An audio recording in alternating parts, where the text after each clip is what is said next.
करून द्या, मग आम्ही साफ करून देतो. मग करू, आता सगळे होईल, काळजी करू नका. आम्ही गेलेलो लेटर घेऊन पार्किंग ऑफिसला आरटीओला कुर्ला आरटीओला. दादा थोडा पण मागे पुढे करू नका, नाहीतर काय होणार माहिती आहे, तुम्ही गरीब लोक आहात, त्रास तुम्हाला होणार मग. हा, पण आमचं टार्गेट तुम्ही नसतात, लक्षात ठेवा. आम्हाला आमचा टार्गेट काम असतो.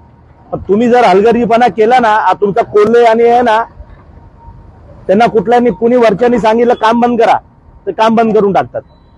तसं करू नका. तुम्ही इथल्या लोकांना काय त्रास होतो ते बघा. त्यांच्या लागेल काय होते बघा. आणि गटर साफ करणार की नाही? गटर थोडा गटर मधनं मारून घ्या जीसीबीनी. हा, तुमचं मत तुम्ही बोलना हे आमच्यात येत नाही. हा, बनवायचं, मग हे पण साफ करून घ्या. ठीक आहे, चला.